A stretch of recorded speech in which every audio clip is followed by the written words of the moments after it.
nous vivons un système qui date de 500 ans.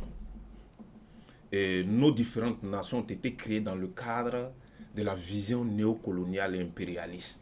Donc on ne peut pas combattre un système avec les outils du système. Et aujourd'hui, nous sommes fiers de voir que nos différents États, notamment le Burkina Faso, le Mali et le Niger, sont en train de mettre en place des outils propres au contexte actuel pour lutter efficacement contre l'insécurité que nous sommes en train de vivre. Faire des populations, des actrices. Effectivement. Parce qu'avant, on gouvernait nos différents pays sans tenir compte du contexte socio-culturel. Aujourd'hui, quand vous partez dans un village au Burkina Faso, culturellement, chacun est un agent de renseignement pour l'autre. Rentrer dans nos différents quartiers. Les non-lotis aujourd'hui, je dirais, ils sont plus sécurisés que les quartiers lotis. Parce que vous ne pouvez pas rentrer dans un non-loti tant que quelqu'un ne puisse savoir que vous venez chez telle personne ou chez telle personne. Mais avec la reconfiguration du contexte sécuritaire que nous sommes en train de vivre, il faut réadapter le contexte par rapport à la réalité. C'est dans ce cadre que vient l'opération Wigba 2.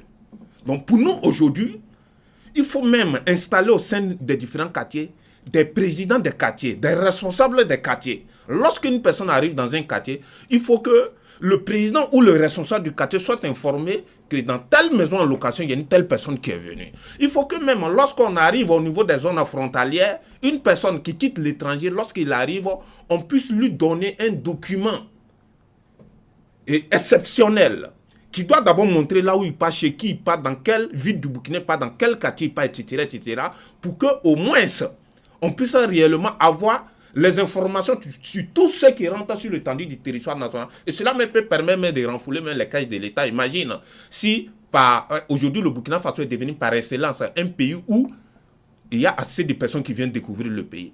Donc des documents exceptionnels. Il faut l'ensemble de tout cela. Il ne faut pas que cette opération soit ponctuelle. Ça doit être pérennisé.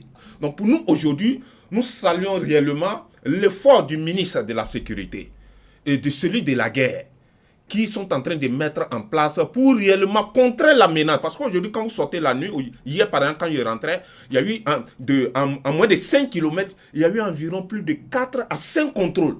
Et j'étais quand même rassuré parce que c'est un pays qui protège ses citoyens. Parce qu'il y a un contrat social entre nos dirigeants et les gouvernés. Donc si ce contrat social n'est pas respecté, si ce contrat social est mis en échec, on sera face à l'échec total. Donc il faut mettre toutes les œuvres en place pour atteindre les objectifs. Et c'est ce qui est en train d'être mis en place.